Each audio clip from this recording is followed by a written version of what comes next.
ইলাহা ইল্লাল্লাহু মুহাম্মাদুর রাসূলুল্লাহ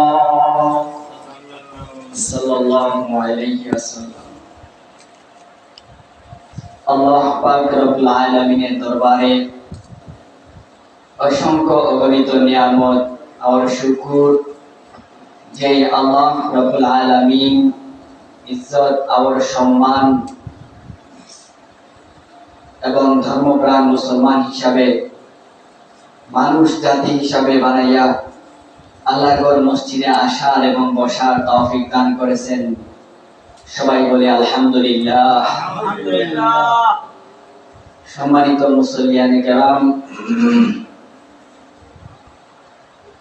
আল্লাহ রাব্বুল আলামিন কোরআনের আয়াতের মধ্যে বলেন, ওয়ামা খালাকতুল জিন্না ওয়াল ইনসা ইল্লা লিয়াবুদুন। মানুষ এবং জিন জাতিকে আমি আল্লাহ রাব্বুল আলামিন বানাইছি আমার ইবাদত গোলামি করার জন্য। আল্লাহ রাব্বুল আলামিন বলেন, মানুষ আমার গোলামি করবে, জিন্নাত তাও আমার গোলামি করবে। কিন্তু মানুষ জাতির খাবার আলাদা, জিন জাতির খাবার আলাদা।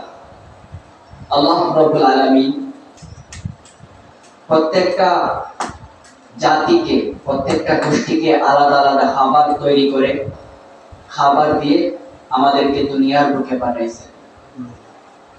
তো মুহতারাম হাজিরিন, আমরা হচ্ছে মানুষ, আশরাফুল মাখলুকাত। আমরা আল্লাহ তাআলার গোলামি করার জন্য পাঠাইছে, আল্লাহ দাসত্ব করার জন্য, ইবাদত করার জন্য পাঠাইছে। মানুষের খাবার হচ্ছে দয়া হালাল খাবার, ভাত, তরকারি, গোশত, ডিম, দুধ ইত্যাদি হালাল খাবার। কিন্তু জিনদের খাবার কিন্তু আলাদা। ওরা কিন্তু হাড্ডি খায়, শুকনা গোবর খায়, হ্যাঁ, গাছের রস খায়। এজন্য তাফসীরকাররা এভাবে কিতাবের মধ্যে লিখছেন যে খাবার খাওয়ার পরে যে চুটা থাকে অথবা হাড্ডি অথবা শুকনা গোবর যেন আমরা যেন রাস্তাঘাটে দেখলে যেন ওইটা ব্যবহারের জন্য না নিয়ে আসি, এটাও বলা হয়েছে। ওইটা তোর ব্যবহারের উপযোগী না। আর বলা হয়েছে হাড্ডিটা যেন খাবারের পর যেন আমরা পানির মধ্যে না ফেলে দেই। হয়তো বিড়াল কুকুরের জন্য রাখতে হবে, আর না হয় অন্য কোথাও জায়গায় ফেলে দিতে হবে। ওটা হচ্ছে জিনদের একটা খাবার অথবা বিড়াল কুকুরের খাবার। এজন্য বলা আছে এভাবে যে হাড্ডি, শুকনা গোবর, গাছের লতা পাতা, ঢিলা হলুদ ব্যবহার করা নিষেধ এগুলো। তো মুহতারাম হাজিরিন, এরকম ভাবে মানুষ, জিন, পশু পাখি, হিংস্র জানোয়ার, যত প্রাণী আছে আল্লাহ তাআলা প্রত্যেকটা প্রাণীর আলাদা আলাদা খাবার তৈরি করে রাখছে। কিন্তু লক্ষ্য করে দেখুন, আমরা মানুষ জাতি কিন্তু খাবারের জন্য পেরেশানি করে থাকি। সকালবেলা আসলে দুপুরবেলার পেরেশানি, দুপুরবেলা আসলে সন্ধ্যা এবং আবার আগামীকাল সকালবেলার পেরেশানি থাকে যে কি দিয়া খাবো, হাট বাজার কি করব। অথচ আল্লাহ রাব্বুল আলামিন কিন্তু আমাকে আপনাকে বানানোর আগে আমার আপনার রিজিক তৈরি করে রাখছে। তবুও আমরা পেরেশানি করার কারণ হলো আল্লাহ তাআলা যে আমাকে মেধাটা দিছে, আমাকে আপনাকে যে মস্তিষ্ক দিছে, এই মেধা হচ্ছে চিন্তাশীল মেধা, গভীর চিন্তার মেধা, যার দ্বারা আমরা ইঞ্জিনিয়ার হতে পারি। আমি আপনি লেখাপড়া করে ইঞ্জিনিয়ার, আর বাবুই পাখি বলে আমি না পড়ে ইঞ্জিনিয়ার। আমরা লেখাপড়া করে ড্রয়িং আঁকি, নকশা আঁকি, ফার্নিচার তৈরি করি, বিল্ডিং ও রাস্তাঘাট তৈরি করি। আর বাবুই পাখি বলে আমি কোনো লেখাপড়া করি নাই, আমি লেখাপড়া না করে আল্লাহ তাআলা আমাকে ইঞ্জিনিয়ারিং মেধা দিয়ে তৈরি করেছে। সুবহানাল্লাহ। হ্যাঁ, ছোট্ট একটা ঘর বানায় তাল গাছের মধ্যে, বন দিয়া ঘাস দিয়া ঘর বানাইয়া ওইখানের মধ্যে একটা জিজি পোকারে আইনা, জোনাকি পোকারে ধরে আইনা তার মাথাটা ওখানে আগে লুদ আনে, লুদ আইনা লুদের মধ্যে জোনাকি পোকার মাথা ঢোকায়, তো পিছন দিয়া লাইট দেয়। বাবুই পাখি বলে হায়াতুল হায়াওয়ান কিতাবের 3 নম্বর খণ্ডের 165 নম্বর পৃষ্ঠার মধ্যে লেখছেন যে আমরা লেখাপড়া করে যা জ্ঞান অর্জন করি তার চাইতে লক্ষ লক্ষ কোটি কোটি জ্ঞান আল্লাহ তাআলা পশু পাখিকে দিয়ে বানাইছে। সুবহানাল্লাহ। শিয়াল, আমাদের দেশে তো শিয়াল নাই। ভারতের একটা এলাকায় আল্লামা আশরাফ আলী থানভী রাহিমাহুল্লাহ কিতাবের মধ্যে লেখেন শিয়ালের খুব প্রভাব ছিল বেশি, অনেক আগের ঘটনা।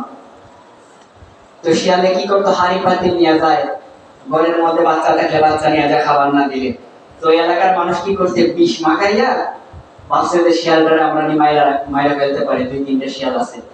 তো ওরা কি করছে, আয়েশা দেখে যে খাবারের মধ্যে মেডিসিন আছে, ওরা কি করলো, নাক দিয়ে গ্রাম নিয়া জঙ্গলে গেছে, যাই আরো 8-10টা শিয়াল আনছে। ওদের লেজ হচ্ছে লাল, ওদের লেজ হচ্ছে কি লাল, আর ওরা হচ্ছে কালো, মানে ওরা হচ্ছে মেডিকেল অফিসার বান্ধব যেগুলারে নিয়ে আসছে।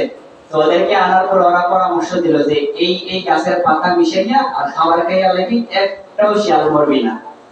লক্ষ্য করে দেখেন, তাকে আল্লাহ তাআলা জ্ঞান দিছে আমাদের চাইতে, আপনার চাইতে দ্বিগুণ, ঠিক না? আমার আপনার জ্ঞান আর পশু পাখির জ্ঞান কখনো মিলবে না। তো মুহতারাম হাজিরিন, আল্লাহ রাব্বুল আলামিন প্রত্যেকটা প্রাণী, প্রত্যেকটা খাবারের আইটেম কিন্তু রব্বুল আলামিন আগেই করে রাখছে। আমরা যা পেরেশানি করি, আমাদের পেরেশানির চিন্তা ঠিক আছে, কেমনে ঠিক আছে, আমাদের একটা চিন্তাশীল মেধা আল্লাহ তাআলা দিয়েছে, ওইটা কিন্তু পশু পাখি জানোয়ারকে দেওয়া হয় নাই। দেখেন, একটা সাপ তার ঘরের মধ্যে খাবারের আইটেম থাকে না, একটা পশু পাখি তার ঘরের মধ্যে খাবারের আইটেম থাকে না, একটা পুকুরের মাছ তার পুকুরের মধ্যে পক্ষান্তরে খাবারের আইটেম থাকে না, খাবারের অভাবে সে পুকুরের উপরে পুকুরের পাড়ে এসে সে মুখ উঠায়। আল্লাহ রাব্বুল আলামিন বলেন, মানুষের জন্য চিন্তাশীল মেধাও দিয়েছি, চিন্তাশীল গবেষণা করার জন্য ইঞ্জিনিয়ারিং মেধাও দিয়েছি, খাবারের জন্য চিন্তা করার একটা মেধা দিয়েছি। তো আসুন মুহতারাম হাজিরিন, আল্লাহ রাব্বুল আলামিন মানুষ এবং জিন জাতিকে আলাদা আলাদা খাবার তৈরি করে রাখছে। জিন জাতি খাবার হচ্ছে শুকনা গোবর, হাড্ডি, গাছের রস ইত্যাদি। আর আমাদের জন্য, মানুষের জন্য খাবার হচ্ছে হালাল খাবার, যা আমরা আল্লাহ তাআলা কোরআনের ভাষায় হালাল করে রাখছে, আমরা ওইটা খাইতে পারবো, হারাম খাবার খাইতে পারবো না। এরপরে আসেন আল্লাহ তাআলা কোরআনের মধ্যে বলেন, ওমা খালাকতুল জিন্না ওয়াল ইনসা ইল্লা লিয়াবুদুন, আই লিয়ানফাউন, আমি মানুষ এবং জিন জাতিকে আমার গোলামি করার জন্য বানাইছি, অন্য কারো ইবাদত দাসত্ব করার জন্য বানাই নাই। এবং আমার কি পরিমাণ গোলামি করতে হবে, যেই পরিমাণ তাকে আমি আল্লাহ তাআলা ঈমান দিয়েছি, ঈমানের উপর নির্ভর করে তার গোলামি নির্ভর করবে। আপনার ঈমান যতটুকু আছে ততটুকু আপনি গোলামি করবেন।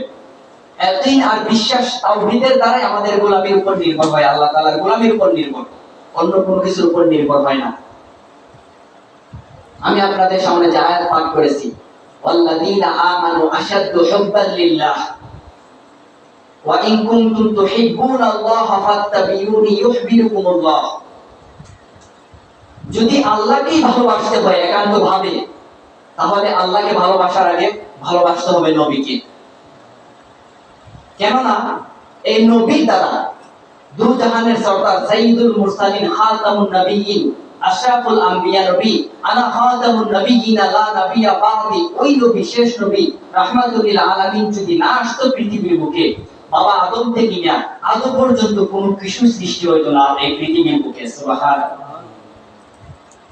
সেটা বলেন যে কোনো প্রাণী হোক, যে কোনো কিছু হোক, কোনো কিছু আল্লাহ তাআলা বানাইতো না যদি আমাদের নবীকে আল্লাহ তাআলা দুনিয়াতে না পাঠাইতো। তো আল্লাহর গোলামি করতে হলে, আল্লাহকে ভালোবাসতে হলে আগে ভালোবাসতে হবে নবীকে, আগে নবীর সুন্নাত অনুসরণ করতে হবে। নবীকে অনুসরণ করা, অনুকরণ করা, নবীর প্রেম ভালোবাসা, নবীর রঙে রঙিন হওয়া, নবীর সুন্নতি জীবনে নিজের জীবনটাকে রাঙানো এবং নিজের জীবন গড়ার নামই হলো সুন্নতে জিন্দেগি, আল্লাহকে ভালোবাসা।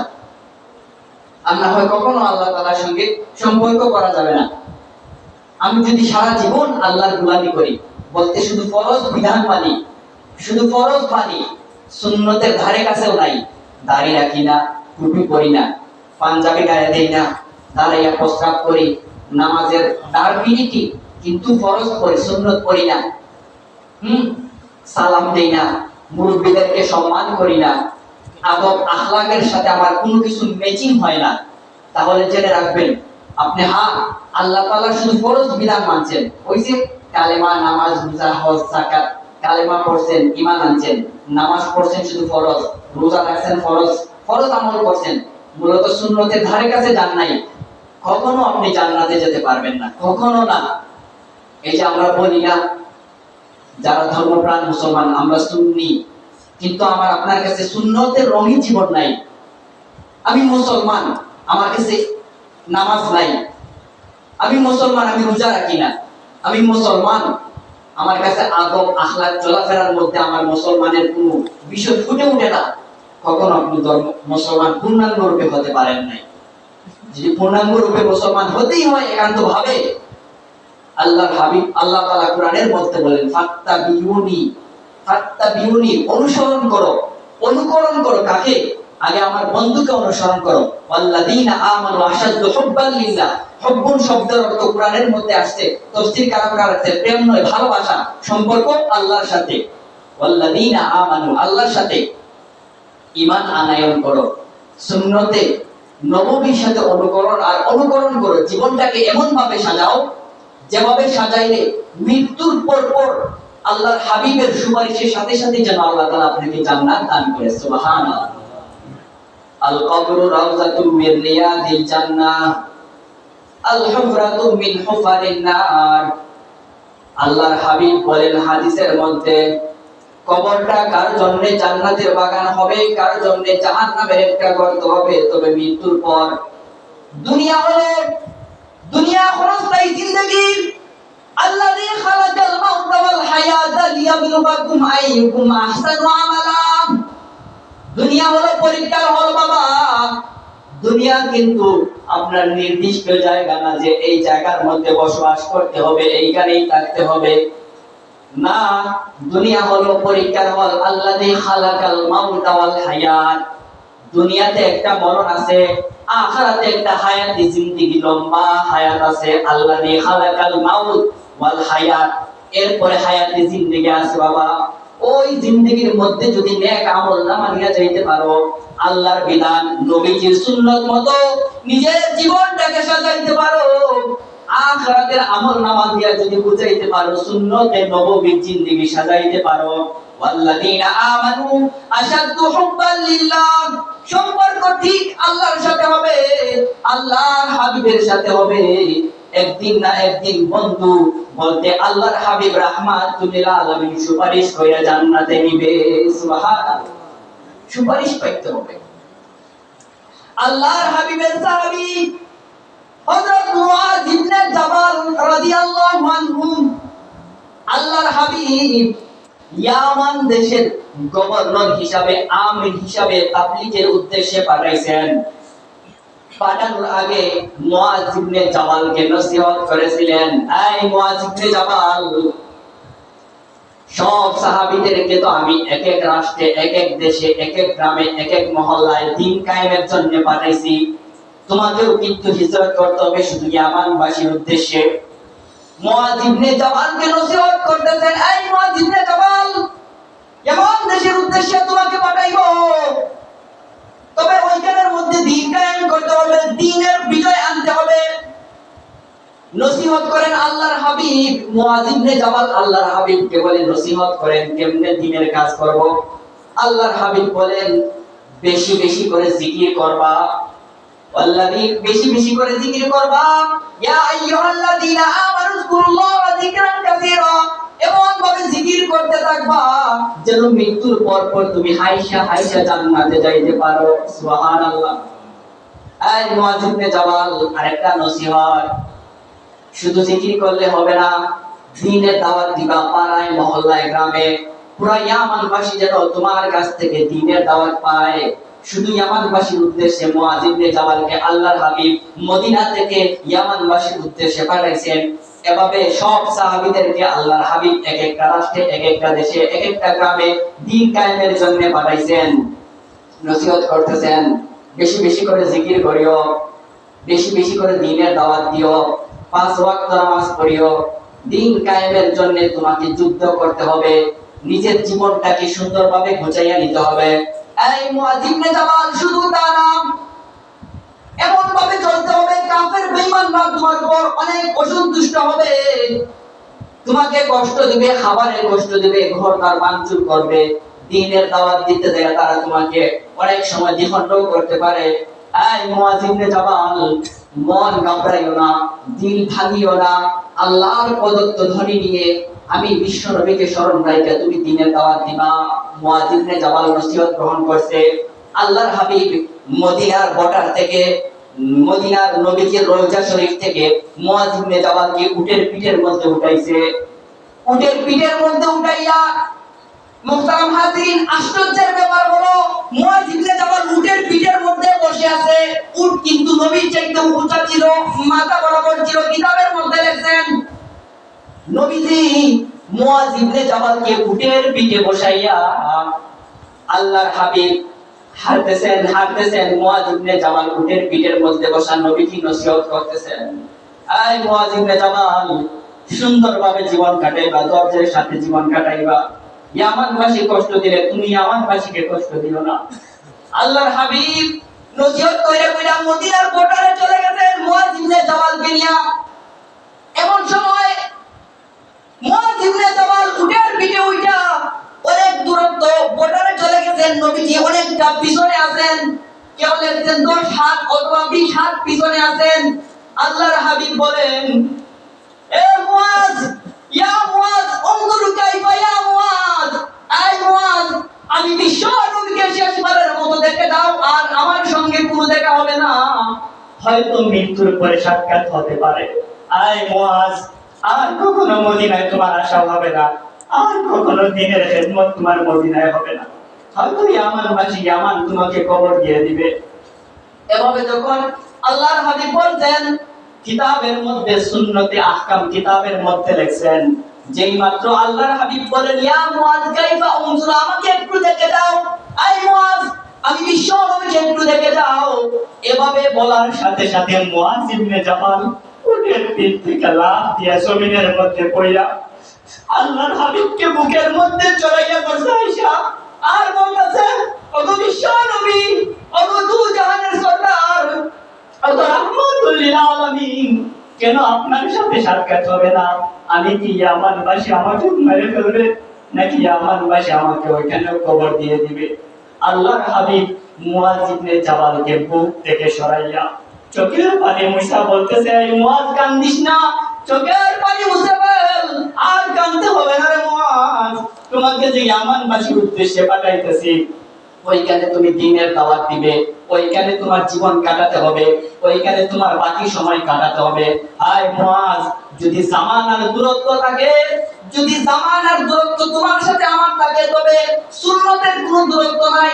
ও মুআয, জেনে রাখো, যারা আমার সুন্নত অনুসরণ করবে, যারা আমার সুন্নত অনুকরণ করবে, যারা আমি বিশ্ব নবীর মতো সুন্নত পালন করবে, আমার অনুসরণে, আমার অনুকরণে কিয়ামতের মাঠে তারা আমার সঙ্গে জান্নাতে প্রবেশ করবে। সুবহানাল্লাহ। আয় মুআয, কান্দিস না, চলে যা, ইয়ামানবাসীর উদ্দেশ্যে চলে যা। যদি আমার সুন্নত আমাকে অনুসরণ করো, তো কিয়ামতের মাঠে আমার সাথে জান্নাতে প্রবেশ করবে। মুআয ইবনে জাবাল চোখের পানি মুছা উটের পিঠে ওইটা মক্কা মদিনা সাইরা ইয়ামান দেশের উদ্দেশ্যে চলে গেছে। মুহতারাম হাজিরিন, আপনাদেরকে এটাই বুঝাইতে চাইছি ঘটনা দিয়া।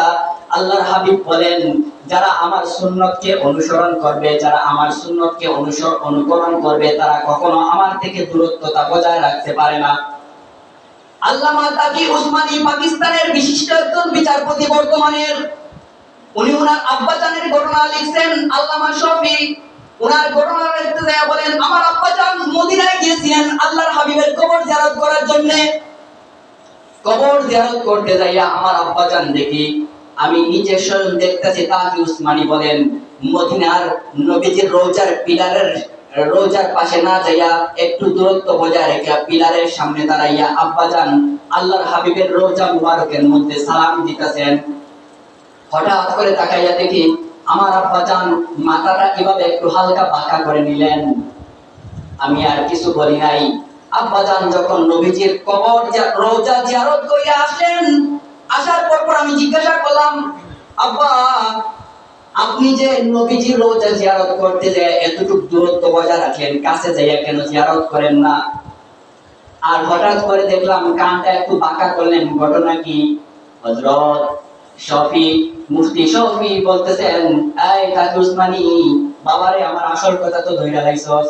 এর কারণ হলো আমি যখন নবীজির রওজা মুবারক, নবীজির রওজা শরীফ জিয়ারত করার জন্য গেছি, কাছে যেতে মন চায় না, কেননা আমার তো কোনো আমল নামা নাই। অথচ উনি একজন বিরাট বড় একজন বুজুর্গ মুফতি শফি রাহিমাহুল্লাহ, অনেক বই লিখিত ওনার আছে।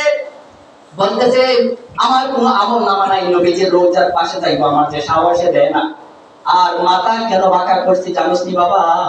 হঠাৎ করে দেখি রওজা শরীফ থেকে আওয়াজ আসতেছে, আল্লাহর হাবিব বলতেছে, এই শফি, কাছে আসলেই শুধু কাছে আসা হয় না, যারা আমার সুন্নত অনুসরণ করে, যারা আমার সুন্নত অনুকরণ করে, তারা আমার কাছে আইসা সালাম দেওয়া লাগবে না, আমি নবীজি তাদের সাথেও নিজে স্বয়ং থাকি। আর যারা আমার অনুসরণ করে না, আমার সুন্নত মানে না, আমার আমার সুন্নত মতো নামাজ পড়ে না, আমার সুন্নত মতো নিজের জীবন পরিচালনা করে না, তারা যদি আমার রওজার কাছে আইসাও সালাম দেয়, আমি বিশ্ব নবী তাদের সাথে সাক্ষাৎ করি না, আমি সাক্ষাৎ করি না। তো মুআয ইবনে জাবাল ইয়ামান দেশের উদ্দেশ্যে দ্বীনের দাওয়াতে চলে গেছেন। ওই মুআয ইবনে জাবাল আল্লাহর নবীর সাহাবী, ইয়ামান দেশে দ্বীনের দাওয়াত দিতে যাইয়া ওইখানে ওনার কবর হয়েছে। ওইখানেও কিন্তু উনি দ্বীন কায়েম করতে, দ্বীনের দাওয়াত দিয়েছে, নিজের জীবনটাকে ওই ইয়ামানবাসীদের জন্যও বিলিয়ে দিয়েছে। আয় মুহতারাম হাজিরিন, হায়াতে জিন্দেগি মাত্র 30 থেকে 40 বছরের হইতে পারে, ধরে নেন 50 বছর বাবা, কিন্তু জিন্দেগির কোনো দাম নাই। এই দুনিয়ার জিন্দেগির মধ্যে কোনো দাম নাই। টাকা পয়সা থাকলে দুনিয়ার দাম, আখিরাতের দাম যদি বাড়াইতে হয় তো বেশি বেশি করে নামাজ পড়তে হবে। আমি আপনাদের সামনে যে আয়াত পাঠ করেছি, ওয়াল্লাযীনা আমানু আশাদ্দু হুব্বান লিল্লাহ ওয়া ইন কুনতুম তুহিব্বুনাল্লাহা ফাত্তাবিউনি ইউহিব্বুকুমুল্লাহ, যদি আমি আপনি যদি দুনিয়ার জিন্দেগিতে সুন্দরভাবে কাটাইতে হয়, নেক আমল দ্বারা কাটাইতে হয়, তো আল্লাহর নবীকে বেশি বেশি করে অনুসরণ করতে হবে, বেশি বেশি করে অনুসরণ করতে হবে, নবীজির সুন্নতে নিজের জীবন সাজাইতে হবে, বেশি বেশি করে নামাজ পড়তে হবে। শুধু মসজিদ সাজাইলাম, নিজের চেহারা সাজাইলাম, বডি সাজাইলাম, ভালো ভালো কাপড় পরিধান করলাম, অনেক সুগ্রান, অনেক বড় বড় দামি গ্রান আতর ব্যবহার করলাম, কিন্তু নামাজ নাই, আমার কাছে রোজা নাই, আমার কাছে নবীর সুন্নত নাই, আমার কাছে আদব নাই, আখলাক নাই, চরিত্র নাই, মুরব্বিদেরকে সম্মান করি না, আল্লাহর বিধান মতো মানি না, কোরআনকেও ভালোবাসি না, মসজিদের দ্বারে কাছেও যাই না বাবা, এসব ঈমান নিয়া, এসব জীবন নিয়া আখিরাতের জিন্দেগিতে পাড়ি দিতে পারবে না। আল্লাহ তাআলা অন্যত্র কোরআনের আয়াতের মধ্যে বলেন, আল্লাযী খালাকাল মাউতা ওয়াল হায়াতা লিয়াবলুয়াকুম আইয়ুকুম আহসানু আমালা, দুনিয়া হলো পরীক্ষার হল। অন্যত্র কোরআনের আয়াতের মধ্যে এভাবে বলেন, কুল ইন্না সলাতি ওয়া নুসুকি ওয়া মাহইয়ায়া ওয়া মামাতি লিল্লাহি রাব্বিল আলামিন, আয় বান্দা, নামাজ আমার, কুরবানি আমার, যাকাত আমার, সমস্ত ইবাদত বندگی আমার। অন্যত্র কোরআনের আয়াতের মধ্যে বলেন, ওয়া আকিমুস সালাতা ওয়া আতুজ যাকাতা ওয়া আকরিদাল্লাহ কারদান হাসানা, নামাজ পড়ো, যাকাত দাও, করতে হাসানা আমি আল্লাহর রাস্তায় বিলিয়ে দাও। অন্যত্র আয়াতের মধ্যে এভাবে আল্লাহ তাআলা ঘোষণা দিতেছেন, বান্দা নামাজ পড়বি, আমার বন্ধু রাহমাতুল লিল আলামিনের সুন্নতে নিজের জীবনটাকে সাজাইবি, এমন ভাবে জীবন সাজাও যেভাবে জীবন সাজাইলে আখিরাতের জিন্দেগিতে কোনো আটকা পড়া যাবে না। আখিরাতের জিন্দেগি এত একটা লম্বা জিন্দেগি, দুনিয়ার জিন্দেগির সাথে কখনো মিলবে না। দুনিয়ার জিন্দেগি হয়তো 50 থেকে 60 বছর হতে পারে বাবা, আখিরাতের জিন্দেগি এত লম্বা হবে। আল্লাহর হাবিব বলেন, মৃত্যুর পরে এমন একটা ঘুম দিবেন, 40,000 বছরের মধ্যে আপনার ঘুম ভাঙতে কোনো ফেরেশতা আসবে না। সুবহানাল্লাহ, কখনো কোনো ফেরেশতা আসবে না। কিয়ামতের আগের দিন যে বান্দা মারা যাবে, ওই বান্দাও কিন্তু 40,000 বছরের একটা ঘুম দিবে। এরপরে যাই আল্লাহ তাআলা কিয়ামত কায়েম করবে, এরপরে যাই হাসরের বিচার শুরু হবে, এরপরে ময়দানে মাহশরের বিচার শেষে, এরপরে জান্নাতীদেরকে জান্নাতে দেওয়া হবে, জাহান্নামীদেরকে জাহান্নামে দেওয়া হবে। এইভাবে আল্লাহ তাআলা ভাগ বন্টন করে করে বিচার শুরু করে দিবে। এরপরে জান্নাত আর জাহান্নামের কাজ হবে। এজন্য আপনাদেরকে বলতে চাই, আজকের ঘটনা থেকে, মুআয ইবনে জাবালের ঘটনা থেকে এটাই বুঝাইতে চাই, আমার আপনার জীবন শুধু সাজাইলে হবে না, নামাজ পড়তে হবে, দাঁড়িয়ে রাখতে হবে, 5 ওয়াক্ত নামাজ পড়তে হবে, সুন্নতে জিন্দেগি অনুকরণ করতে হবে। আমি শুধু নামাজ পড়লাম না, শুক্রবারে আসলাম, আইসা শুধু দুইটা সেজদা দিয়ে চলে গেলাম না বাবা। পায়ে ধরে বলি, আপনাদের সকলের পায়ে ধরে বলি, 5 ওয়াক্ত নামাজ পড়বেন, বেশি বেশি করে জিকির করবেন, বেশি বেশি করে আল্লাহর ইবাদত বন্দেগী করবেন, জীবনটাকে সাজাইয়া নেন, আখিরাতের জিন্দেগির আমলনামা গোছান। এই যে গতকালকেই তো দেখছেন, ভারতের একটা বিমান হঠাৎ করে দুর্ঘটনা হইয়া অনেক মানুষ মারা গেছে। মৃত্যু কখন আসে তাও ঠিক নাই। এই বিমানের মধ্যে একজন ইঞ্জিনিয়ার ছিল, উনি লন্ডন পাড়ি দিয়েছিল। ওখানের মধ্যে লেখছে যে উনার যে মৃত্যু এভাবে হবে কেউ জানতো না, সাংবাদিকরা লেখছে। আল্লাহ না করে মসজিদ থেকে বাড়ানোর মতন আপনার হয়তো ক্ষমতা নাও থাকতে পারে, একটা কদম দেওয়ার ক্ষমতা নাও থাকতে পারে, মৃত্যু আইসা যাইতে পারে। এজন্য আপনাদেরকে অনুরোধ করে বলি, তাওবা করেন, ইস্তেগফার করেন, জিকির করেন, বেশি বেশি করে ইবাদত বন্দেগী দ্বারা আপনার আখিরাতের জিন্দেগির আমলনামা গুছিয়ে নিতে হবে। এজন্য আল্লাহ রাব্বুল আলামিন বলেন, ওয়ামা খালাকতুল জিন্না ওয়াল ইনসা ইল্লা লিয়াবুদুন, মানুষ এবং জিন জাতিকে বানাইছি আমার গোলামি করার জন্য, অন্য কারো দাসত্ব করার জন্য না। নামাজ পড়া আল্লাহ তাআলা আখিরাতের জিন্দেগি গুছাইতে হবে। 5 ওয়াক্ত নামাজ পড়বো তো ইনশাআল্লাহ। আরে ইনশাআল্লাহ তো কইয়া যাইতে, পরক্ষণে কাজে লাগাইতে পারি না। সবাই বলেন না, 5 ওয়াক্ত নামাজ পড়বো তো ইনশাআল্লাহ। আল্লাহ তাআলা আমাদের সকলকে 5 ওয়াক্ত নামাজ পড়ার তৌফিক দান করুন। আমিন।